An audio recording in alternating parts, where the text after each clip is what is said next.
ಸಂಶೋಧನೆ ಭಾಳ ಅವಶ್ಯಕತೆ ಇದೆ. ಹೊಸ ಹೊಸ ಆಲೋಚನೆಗಳು, ಹೊಸ ಹೊಸ ವಿಚಾರಗಳು, ಟೆಕ್ನಾಲಜಿ ಭಾಳ ಇಂಪ್ರೂವ್ಮೆಂಟ್ ಆಗಿದೆ. ಇವತ್ತು ಒತ್ತುವರಿ ನಾವು ಕೂತಲೇ ನೋಡ್ಬೋದು.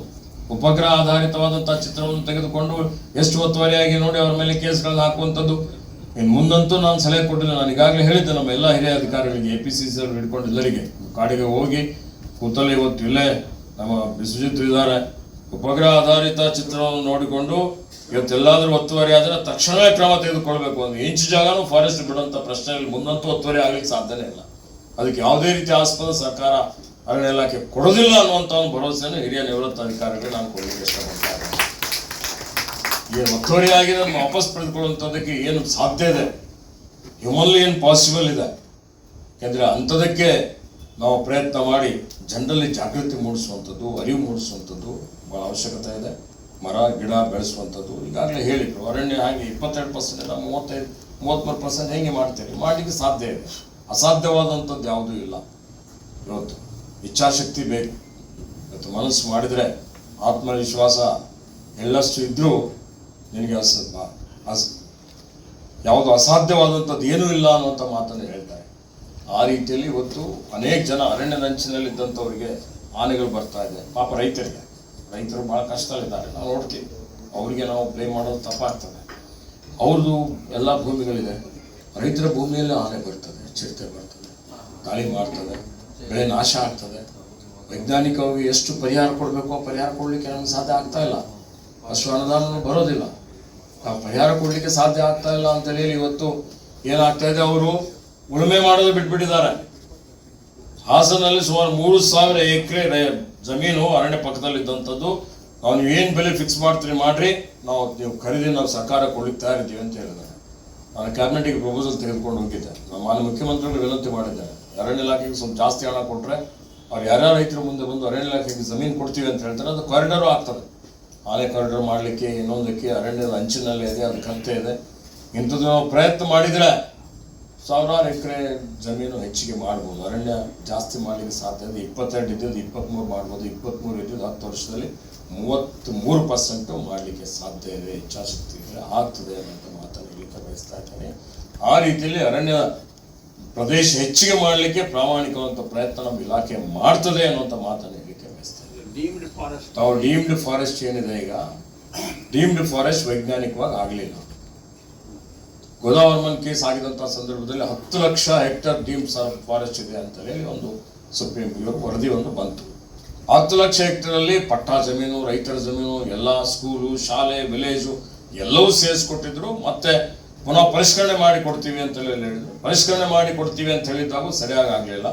3,30,000 ಹೆಕ್ಟೇರ್ ಭೂಮಿ ಡೀಮ್ಡ್ ಫಾರೆಸ್ಟ್ ಅಂತ ಕೊಟ್ಟಿದ್ದಾರೆ.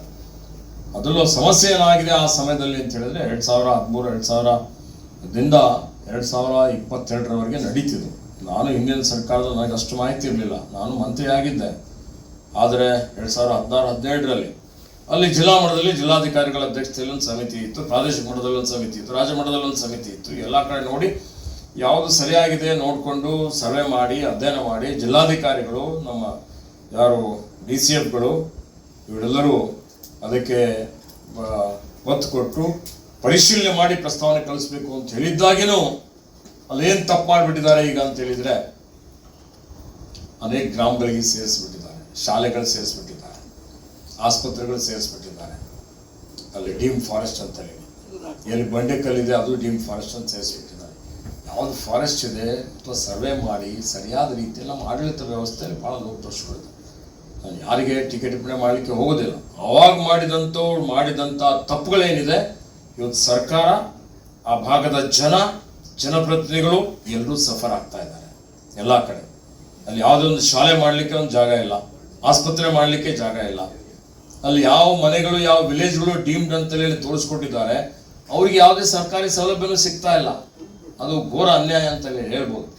ಹೀಗಾಗಿ ಮೊನ್ನೆ ಲೋಕಸಭೆಯಲ್ಲಿ ಅಮೆಂಡ್ಮೆಂಟ್ ಆದಮೇಲೆ ಅದರಲ್ಲಿ ಒಂದು ಕೇಂದ್ರ ಸರ್ಕಾರದ ಸುತ್ತೋಲೆ ಬಂದಿದೆ. ಇನ್ನೊಂದು ಕಮಿಟಿ ಮಾಡಿ ಈ ಡೀಮ್ಡ್ ಫಾರೆಸ್ಟ್ ಬಗ್ಗೆ ನೀವು ಮತ್ತೆ ಜಾಯಿಂಟ್ ಸರ್ವೆ ಮಾಡಿ ಅದರ ವರದಿ ತಯಾರು ಮಾಡಿ ಕಳಿಸಿ ಅದನ್ನು ನಾವು ಸರಿಪಡಿಸ್ತೀವಿ ಅನ್ನೋಂಥ ರೀತಿಯಲ್ಲಿ ಒಂದು ನಮಗೆ ಸುತ್ತೋಲೆ ಬಂದಿದೆ. ಸುತ್ತೋಲೆ ಪ್ರಕಾರ ನಾನೊಂದು ಕಮಿಟಿ ಕಾನ್ಸ್ಟಿಟ್ಯೂಟ್ ಮಾಡಿದ್ದೀನಿ.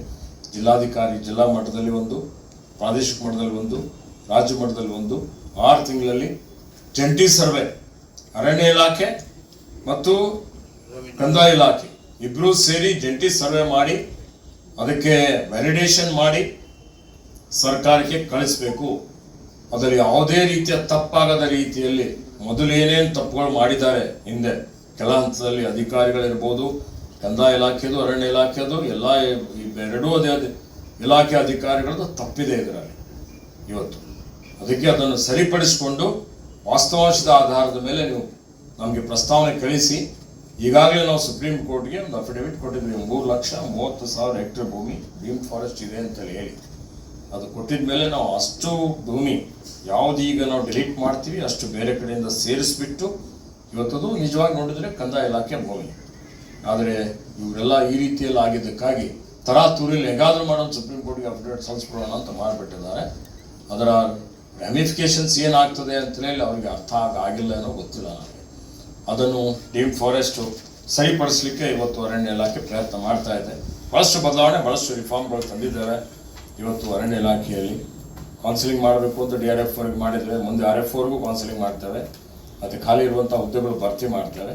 ಮತ್ತು ಇವತ್ತು ಎಲ್ಲ ರೀತಿಯಲ್ಲಿ ನಮ್ಮ ಅರಣ್ಯ ಇಲಾಖೆಯ ಅಧಿಕಾರಿಗಳಿಗೂ ಒಳ್ಳೆಯ ರೀತಿಯಲ್ಲಿ ಅವರಿಗೆ ತರಬೇತಿ ಕೊಟ್ಟು ಇನ್ನು ಹೆಚ್ಚಿನ ರೀತಿಯಲ್ಲಿ ಪರಿಶ್ರಮ ಮಾಡಿ ಅರಣ್ಯ, ಪ್ರಕೃತಿ, ಪರಿಸರ ಸಂರಕ್ಷಣೆ ಮಾಡುವಂಥದ್ದು ನಮ್ಮೆಲ್ಲರ ಕರ್ತವ್ಯವಾಗಿದೆ.